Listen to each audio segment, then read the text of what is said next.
Բարի երեկո եւ բարի գալուստ հայկական ժամանակ տաղավարում զրուցելու եմ քաղաքագետ, падգամավորի տեխնացու Էդգար Առաքելյանի հետ։ Բարև ձեզ, պարոն Առաքելյան։ Պարոն Առաքելյան, անկախ դիտորդ դաշինքը համարում է, որ ԿՀՀ-ի կողմից 3 ընտրատեղամասերի արդյունքները չեղարկելն ու վերաքվեարկություն չնշանակելը ապօրինի է եւ այդ կերպ նաեւ որոշակիորեն խոչընդոտում է որոշ քաղաքական ուժերի խորհրդարանում հայտնվել չհայտնվելուն։ Գիտեք, որ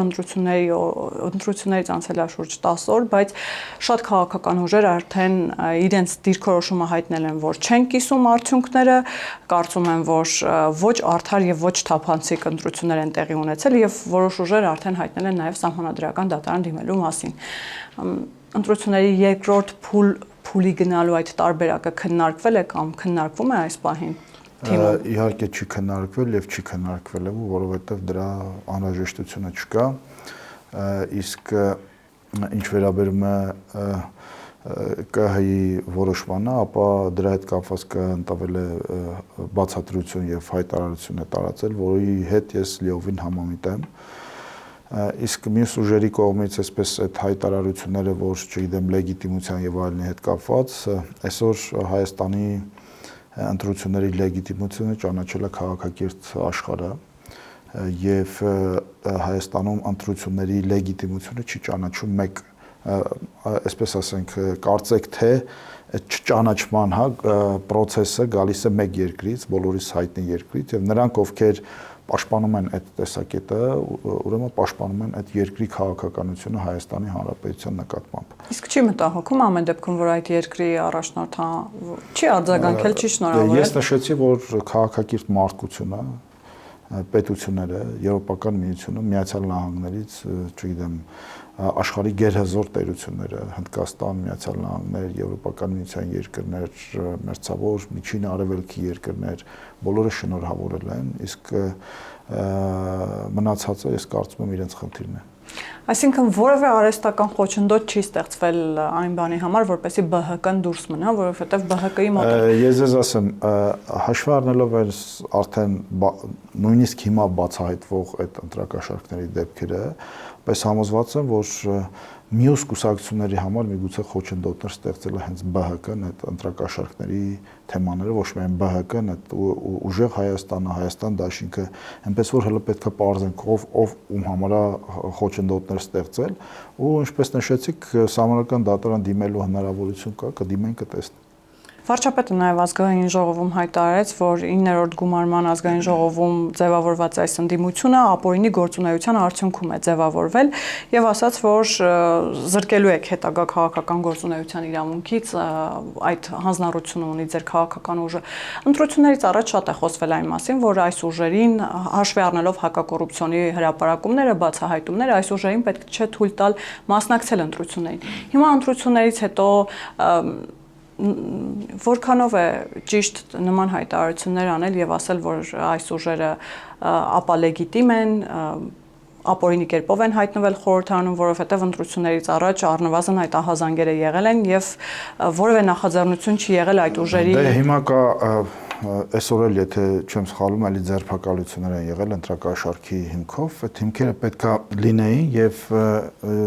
այդ հիմքերի արկայության պարագայում ես կարծում եմ իրավական գործընթացներ տեղի կունենան եւ արդյունքում մենք կհասկանանք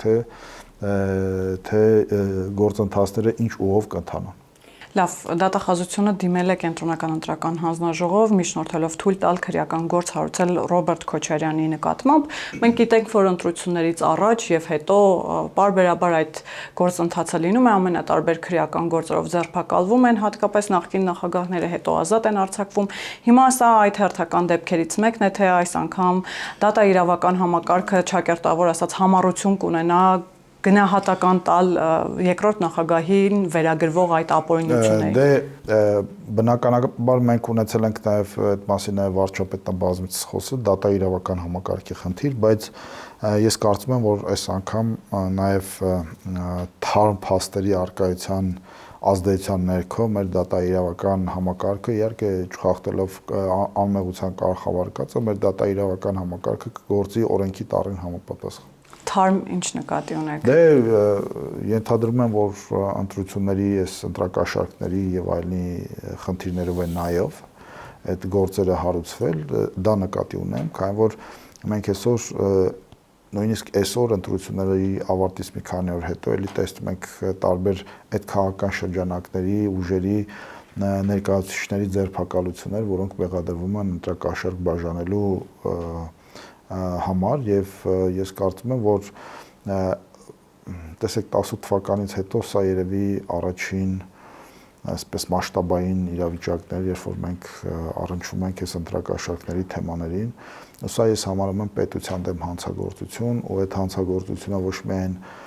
ընտրակաշառք բաժանողներին է, հանցագործությունը նաև ընտրակաշառք վերցնողներին է, քանի որ սա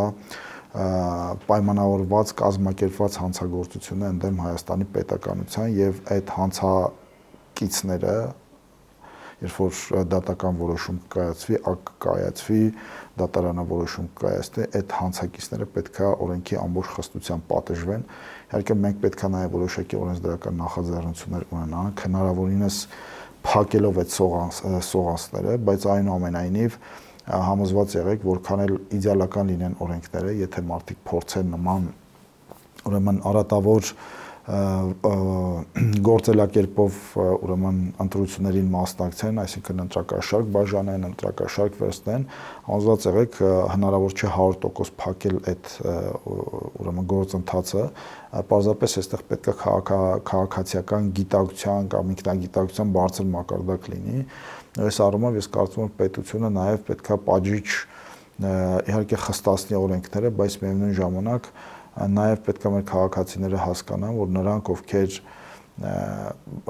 ներգրաված են եղել այդ ամբողջ process-ի մեջ, ընտրակաշառք բաժանելու եւ վերցնելու, իրանք պետք է կրեն իրենց պատիժը, քանի որ կրկնեմ,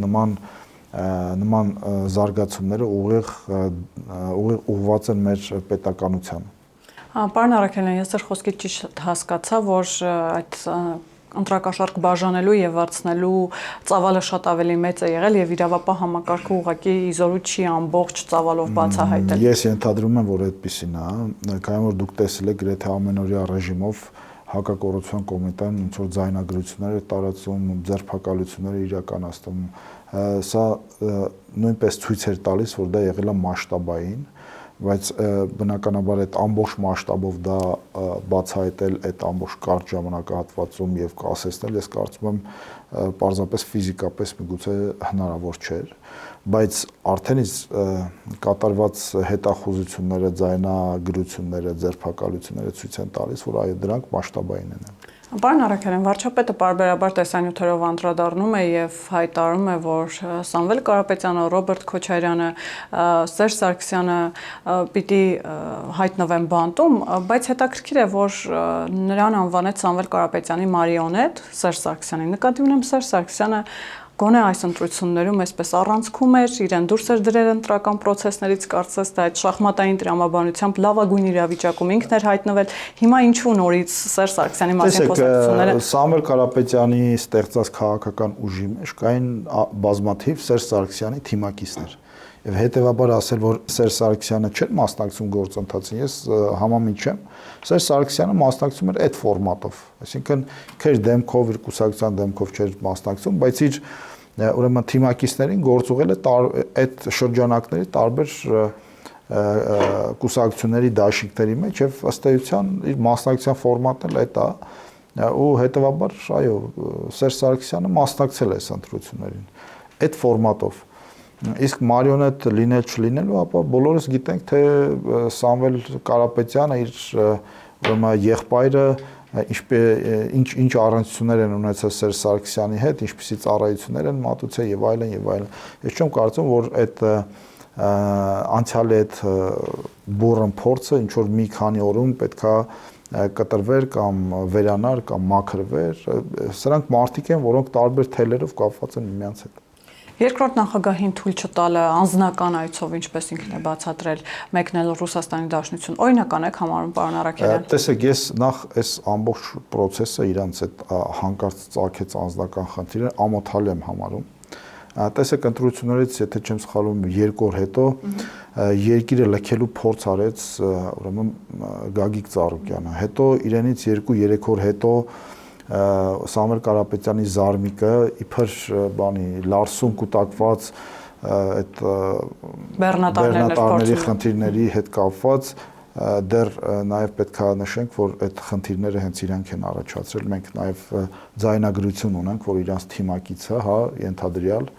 ինչ որ ռուս պաշտոնյայի հորդորում, ասում, որ պետք է ճշմարիտ գործադրեք հայ գործարարների վրա, այսինքն այդ խնդիրներն էլ են իրանք առաջացրել։ Եվ դրանից ընդամենը 1-2 օր անց Ռոբերտ Քոչարյանն է ինչ որ անձնական հարցերով ուզում երկրից մեկնել, բոլորի հասցեն կարծեք թե Մոսկվան էր։ Ու գիտեք ինչն է, այստեղ նաև որոշակի բարոյականության հարց կա։ Այս մարտիկ որ դեռ պարզ չի, հա, վերջնական ընտրությունների արդյունքները դեռ պարզ չի, իրենց թիմերը ուրեմն անցնում են, չեն անցնում եւ այլն, դեռ բուրան գործընթացներ են տեղի ունենում։ Այդ մարտիկ միջետ հայտարարում են, որ հունիսի 7-ը ամենակարևոր ուրեմն օրնա իրանց, չգիտեմ, համար թե անձնական, թե քաղաքական, թե գործնական, ու հանկարծ այդ կարևոր իրադարձության պայմաններում իրանք ինչ-որ անձնական հարցեր են ծագում, ուզում են երեքն էլ միասին ուզում են հեռանալ Հայաստանի Հանրապետությունից։ Հասկանալի է, չէ, որ այստեղ միտում կա, ու հասկանալի է, չէ, այստեղ պատահական որևէ բան չկա, ու հասկանալի է, չէ, որ հիմար մարդիկ չկան, բոլորը հասկանում են, թե այս մարդիկ ինչու են փորձում անձնական հարցերով լքել Հայաստանի Հանրապետություն։ Ու դա այն պարագայում, երբ որ այս մարդիկ ասում են մենք միջև վերջ պայքարելու ենք, իրենց թիմերին հանել են ինչ որ մի քանի հոգու փողոցներ, բայց իրանք իրենց թիմերին փողոց հանելով լքում են այդ թիմերին ու Հայաստանի Հանրապետության։ Ես կարծում եմ, որ այդ մարդիկ գնալու են հետ չվերադառնային, քանի որ համոզված եմ, որ այդ մարդիկ էլ գիտակցում են իրենց արարքի հետևանքները։ Իսկ այդ արարքը այն ընտրակաշառքների մասսայական դեպքերն են,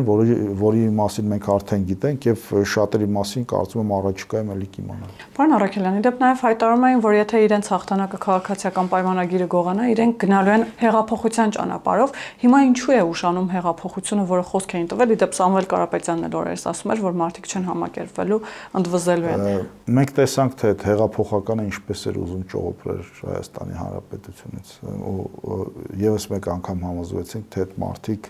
տես ինչ որ ուժեղ տղեկի կերպար էին փորձում ստեղծել, բայց դրան հակառակ այդ մարդիկ իրենց թիմերին հանել են փողոցներ, բայց իրենք րոպե առաջ ուզում են Հայաստանի Հանրապետությունը լքել։ Այդ դա է իրենց հեղափոխական կերպարը, ու հերթական անգամ կրկնեմ, մենք ականատես եղանք շատ ամոթալի երևույթի հետ, ու ըստ ձեզ եթե չգիտեմ, մի քանի 100 հոգի աջակից ունեին, այս պատկերը տեսնելուց հետո աջակիցները փողոց դուրս կգան, ես այդպես չեմ կարծում։ Եվ նաև ընտրություններից առաջ քիչ չէին հայտարարությունները, որ եթե քաղաքացիական պայմանագիրը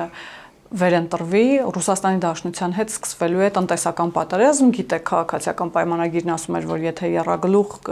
կուսակցությունը հաղթի, լինելու է պատերազմ, նրանք էլ հակադարձում էին, որ եթե ԿՊ-ն հաղթի, լինելու է տնտեսական պատերազմ Ռուսաստանի հետ։ Հիմա մենք տեսնում ենք, որ սահմանափակումները այնուամենայնիվ շարունակվում են։ Կարող ենք ենթադրել, որ այդ պատերազմը սկսվել է։ Գիտեք, ակնհայտ է, որ այս քաղաքական շրջանակները Ռուսաստանի որոշակի շրջանակների հետ այս տնտեսական գործիքների լծակների միջոցով փորձել են ազդել Հայաստանում ներքաղաքական ընտրական գործընթացների վրա։ Ընտրությունների նախաշեմին նման սահմանափակումներ մտցնելը ուղղված էր մեր քաղաքացիների ընտրողներին, ովքեր որպեսզի իրենք վախենան այդ սահմանափակումներից, վախենան, որ իրենց, չգիտեմ, լոլիկը, ելակը, չգիտեմ, մնացած ապրանքները հնարավոր չի լինի արտահանել Ռուսաստան եւ իրենք գնան ընտրեն ուրեմն Ռուսաստանի սրտի այսպես տեխնացուներին, այդ մասին Քոչարյանը պարզ հայտարարեց, ասում է դե տեսեք ինչա տեղի ունենալու, լրագրողը հարց է տալիս, իսկ ելքը որն է, ասում է ելքը գնացեք դեմ քվեարկեք ԿՊ-ին, այսինքն մարդը բացահայտ ասում է Ժորժ ջան, Ռուսաստանը էսի դրել է, ընդ որում իրանց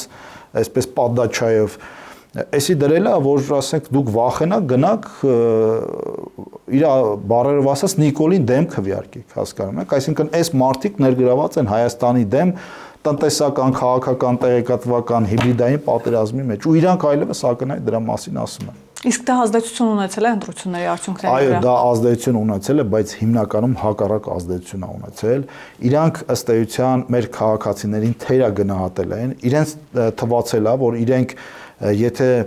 գումարի համար պատրաստ են կամ իշխանության համար պատրաստ են ծախել Հայաստանի Հանրապետությունը, իրենց թվացել է, թե մեր քաղաքացիները, չգիտեմ, ելակի, պոմիդորի, վարունգի կամ չգիտեմ, բադրիջանի համար պատրաստ են իրենց պետականությունը ծախեն։ Մեր քաղաքացին, ես գիտեմ, տասնյակ քաղաքացիներ, որ հենց դրա համար հատուկ գնացել են ընտրություններ ու ընտրել են քաղաքացիական պայմանագիր կուսակցություն։ Դրանք մարդիկ են եղել, ովքեր կողմնորոշված չեն եղել, դրանք մարդիկ են եղել, ովքեր ընդհանրապես ցանկություն չեն ունեցել գնալ եւ մասնակցել ընտրությունների, բայց նման այլանդակ արարքների արդյունքում իրենք գնացել են եւ իրենց ձայնը տվել են քաղաքացիական պայմանագիր կուսակցությանը, քանի որ այդ մարդիկ արժանապատիվ մարդիկ են, այդ մարդիկ թույլ չեն տալիս ու թույլ չեն տվել, որպիսի չգիտեմ, այդ մանիպուլյացիաների արդյունքում իրենց պետականությունը, ինքնիշխանությունը իրենց ձեռքից խլվել։ Կրկնեմ, այդ մարդիկ, ովքեր այդ սահմանափակումները դրել են,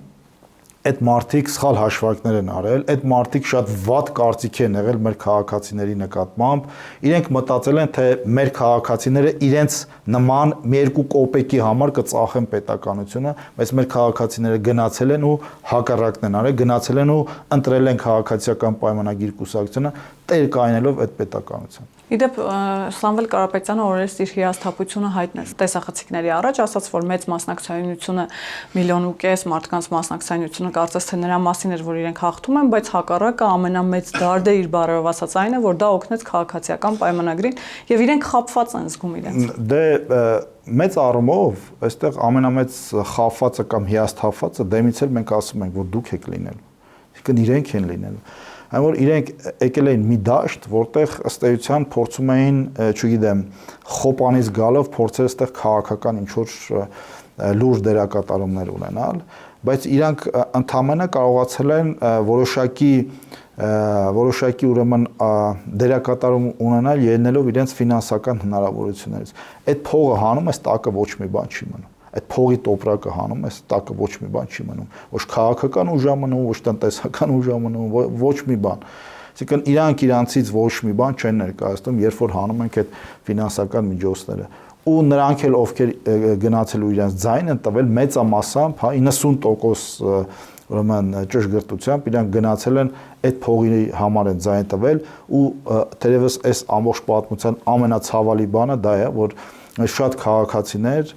ընտրություն են կատարել գումարով, փողով, որը դատապարտելի է, որը անթույլատրելի է, քանի որ այդ մարդիկ ըստ էության այդ ընտրությունով որոշում են ոչ միայն իրենց ու իրենց զավակների ճակատագիրը, այլ նաև մնացած մարդկանց, այդ մարդկանց զավակների ու մեր պետության ճակատագիրը։ Պարոն Արաքելյան, բայց հանուր արդարության մի զանգվածն էլ ընտրել է այդ ուժերին, որպեսզի թույլ չտա, օրինակ 300,000 ադրբեջանցիների վերադարձը Հայաստան։ Դուք գիտեք այդ իմաստով ինչ ագրեսիվ քարոզչություն էր տարվում ընտրություններից առաջ։ Հիմա իդեպ այդ իմաստով խոսակցություններ կարծես թե չկան, բայց մի զանգվածն էլ գնացել ընտրել է, որպեսզի թույլ չտա ադրբեջանցիների Հայաստան հայտնվելը։ Դա անբարոյական քարոզչություն էր։ Դրանք անբարո մարդիկ էին, ովքեր ադրբեջանական կեղծ թեզը բերում եւ օրակարգ էր դարձնում ու փաթաթում էր մեր պետության ու քաղաքացիների վզին։ Դա հենց այդ հիբրիդային պատերազմի գործիքներից մեկն էր։ Ու այն մարդիկ, ովքեր այդ թեզը շրջանառել են այս վերջին 2-3 ամիսների ընթացքում, այդ մարդիկ դեռ առաջիկա 5 տարվա ընթացքում պատասխան են տալու, մենք ապրելու ենք, տեսնելու ենք, այդ ադրբեջանցիները գալու են, թե չեն գալու, ու կրկնում այդ մարդիկ դրա համար դեռ պետք է պատասխան տան նման անբարո քարոզչության, այդ քարոզչությունը քաղաքական ուժին չէր վերաբերում, այդ քարոզչությունը վերաբերում էր պետությանը եւ մեր քաղաքացիներին։ Այո, իմ հանդիպումներում, մեր հանդիպումներում մեր շատ քաղաքացիների հետ նախընտրական արշավի առաջին փուլում, որոշակի ազդեցություն ունեցել էր, բայց մենք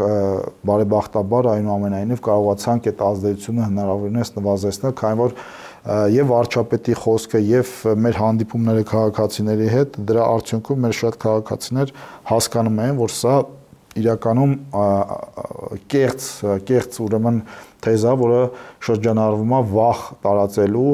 եւ դրա արդյունքում ձայներ կորզելու։ Նույնը նաեւ այդ տնտեսական պատժամիջոցներն են, այսինքն սա տեղեկատվական քաղաքական ինչ որ գործիք էր, որը օգտագործում են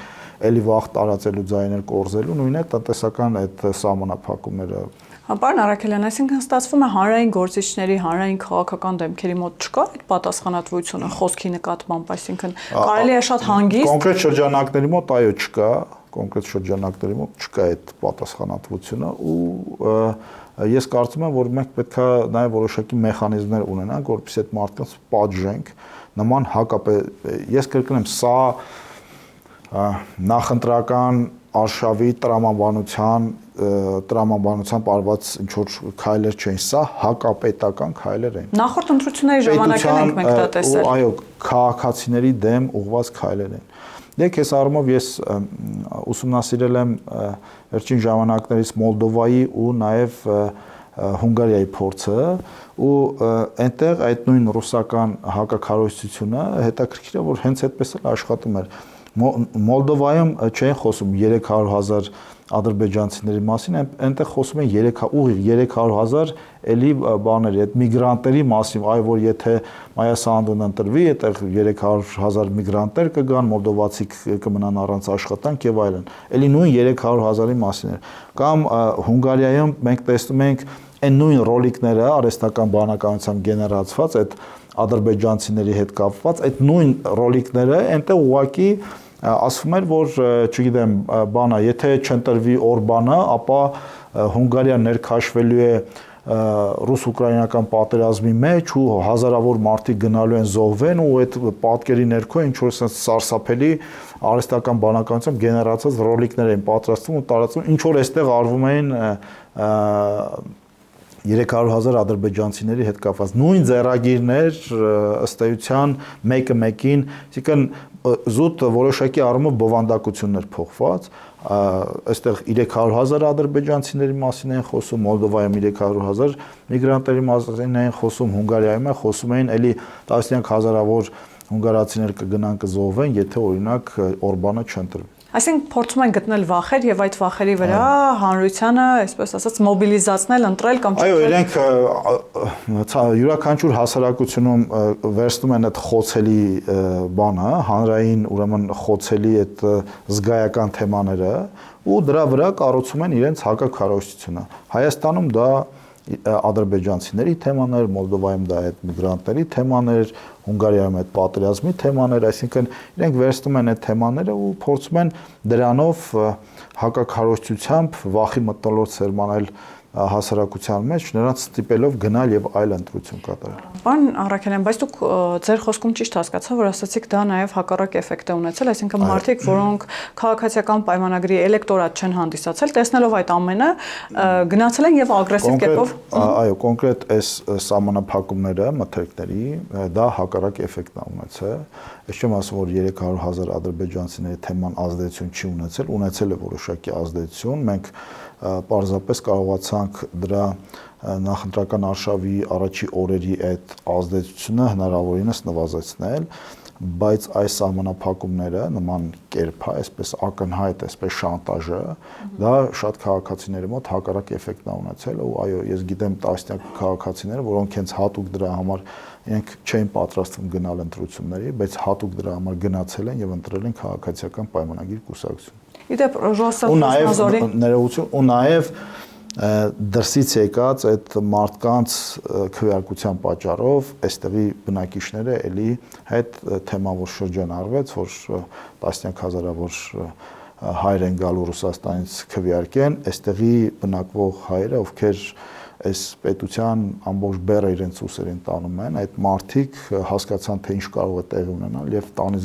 դուրս եկան ու գնացին ընտրության։ Պարոն Արաքելյան, Ռոսել Խոզնազորի ղեկավարը հայտարարել է, որ ԵԱՏՄ շրջանակներում հայկական ապրանքատեսակների սահմանափակումները որևէ քաղաքական դրդապատճառ չունեն, դրանք պայմանավորված են նրանով, որ որակն է բացակայում։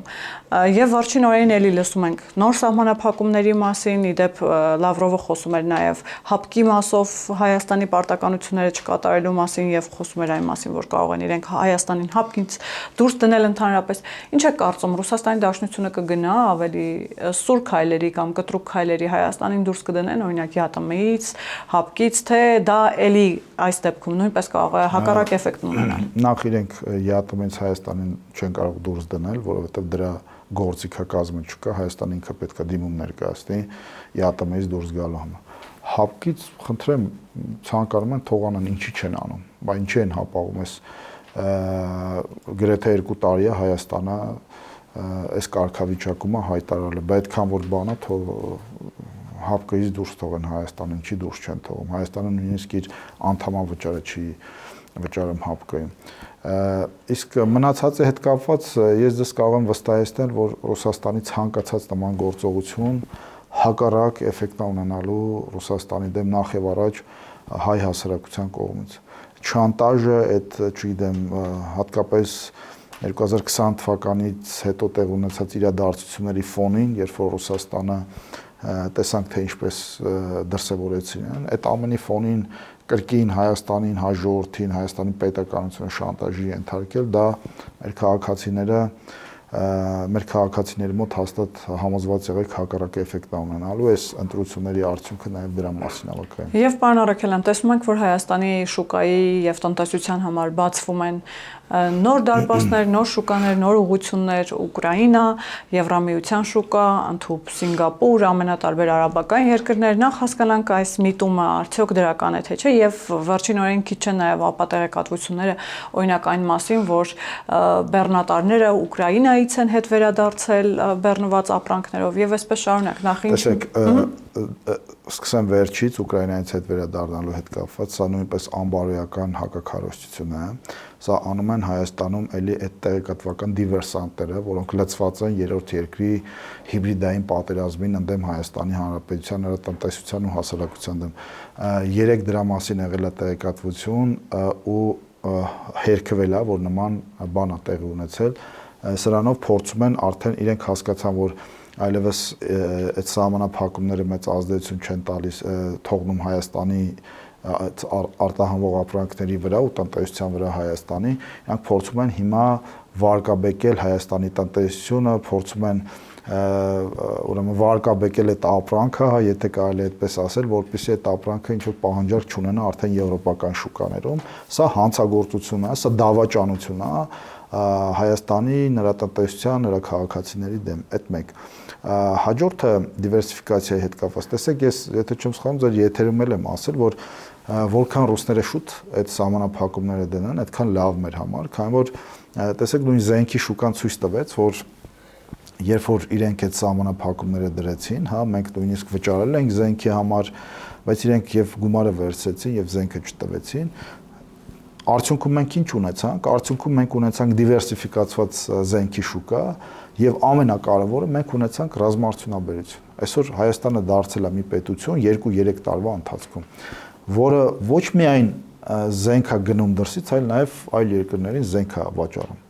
Նույնը ես համոզված եմ տեղի ունենալու տնտեսության հետ կապված ու ես համոզմունք ունեմ, որ տնտեսության հետ կապված մենք շատ ավելի կարճ ժամանակահատվածում դրան կհասնենք։ Դա որ այսօր արդեն տեսնում ենք, որ հայկական ապրանքները արդեն եվրոպական շուկաներ են դուրս գալիս, նույն ծաղիկները եւ այլն եւ այլն։ Մենք տեսնում ենք, որ Եվրոպական միությունը արագացված գործողություններ է իրականացնում ուրեմն այս անցումը ապահովելու համար, հա, այս ֆորս մաժորը հաղթահարելու համար եւ հաջորդը շատ կարևոր մի հանգամանք էլ կա, դա երևի օբյեկտիվ կամ սուբյեկտիվ, չգիտեմ, գործոն է, այն գործարարները, ովքեր երևի այս կոմֆորտ զոնայում են Ռուսաստանում ապրանք էին արտահանում, դե ապրանքը իրենց ամբողջ երևի սպառվում էր Ռուսաստանում, երևի այս շուկաների կարիք չունեին, այս շուկաների մասին չէին էլ մտածում, դրա համար իրենք երևի եվրոպական կամ այլ շուկաներ չէին դիտարկում։ Հիմա քանի որ ստեղծվել է այս ֆորս մաժորը, պետության գործուն աջակցությամբ, մենք գիտենք թե պետությունը ինչպիսի ֆինանսական նաև աջակցություն է ցուցաբերում արտադրողներին, պետության գործուն աջակցությամբ, Եվրոպական միության մեր գործընկերների աջակցությամբ համոզված եղեք մենք այս փուլը կհաղթահարենք ու այլևս դրանից հետո ես կարծում եմ կգա ժամանակ, որ Ռուսաստանում այսպես շատ կցանկանան, որպեսզի հայկական թարմ եւ որակով բանջարեղենը, միրգը գնա եւ ռուսական շուկայում վաճառվի։ Պարոն Արաքելյան, նախընտրական շրջանում վարչապետը նաև հայտարարել է այն մասին, որ հեռախոսազրույց է ունեցել Վլադիմիր Պուտինի հետ եւ իր առաջին այցը պլանավորում է հենց Մոսկվա եւ հանդիպումը պիտի լինի Վլադիմիր Պուտինի հետ։ Այս իմաստով որևէ նորություն կա սպասել այդ հանդիպմանը եւ ինչու է ձգձգվում։ Անկեղծ տեղեկություն չունեմ, նման հանդիպան մասին, եթե կլինի պատշաճ որովհետև մի շարք հարցեր են արդեն կուտակվել, որոնք տետատետ հանդիպման ժամանակ բնականաբար պետք է այդ հարցերը քննարկվեն, բայց թե երբ դա կքննարկվի կամ ինչ ֆորմատով կքննարկվի, կլինի տետատետ թե հեռախոսային զրույց եւ այլն, ես չեմ կարող պատասխանել, քանի որ նման տեղեկություն չունեմ։ Եվ վերջում ամենակարևոր թեմաներից մեկը, պարոն Արաքելյան, քիչ էր նաև խոսակցությունները այն մասին, այդ մասին իդեպ հենց վարչապետն էլ է հայտարարել, որ եթե քաղաքացիական պայմանագիրը չստանա սահմանադրական մեծամասնություն, ելի իրավիճակը շատ բարդ է լինելու, հնարավոր է խուսափել չկարողանանք պատերազմից, ինչի մասին էր այդ հայտարարությունը եւ հիմա արդյոք սահմանադրական մեծամասնություն չունենալով այդ հանրաքվե անցկացնել չանցկացնելու հարցը օրակարգում մնում է, թե այնուամենայնիվ բացասական սցենարների պետք է այսպես։ Տեսեք, դրանից հետո վարչապետը էլի խոսել է այդ թեմայով ու խնդիրը ըստ էության հետեւյալն էր, եթե հաղթեն այս ուժերը, ուրեմն մենք ունենալու ենք անպայման պատերազմ, ու մենք ունենալու ենք այս ամբողջ գործընթացների կասեցում, որը բերելու հանգեցնելու է նաև պատերազմի, ու դա պատահական չի ասված, քանի որ այս քաղաքական ուժերը պարզ տարածքային իրենց հայտարարություններում, կոչերում, նույնիսկ սիմվոլիկայում տարածքային պահանջներ են ներկայացնում հարևանների նկատմամբ։ Դա բնականաբար այսօր լավ առիթ է Ադրբեջանի եւ Թուրքիայի համար Հայաստանի դեմ մեկ եւ վերջնական այսպես պատերազմական գործողություն սանձազերծել եւ հասնել իրենց վերջնական նպատակներին, որին կօգնել նաեւ իդեպ իրենց սիրելի հայտնի պետությունը։ Եվ սա է սրա մասին որը պիտի երաշխավորել, որը պիտի երաշխավորել, այո, մեր անվտանգությունը եւ տարածքային ամրությունը։ Սրա մասին է գլոբալ առումով խոսքը, իսկ համանական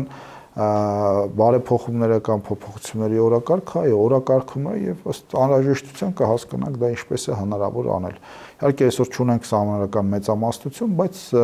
մենք գիտենք, որ համանրության փոփոխությունը նախ եւ առաջ մեզ է պետք, քանի որ մենք ունենք լուրջ էլի ինստիտուցիոնալ բարեփոխումների անհրաժեշտություն, որը հնարավոր է անել բացառապես համանրության փոփոխությամբ։ Պարոն Արաքելյան, բայց այստեղ էլ եթե անգամ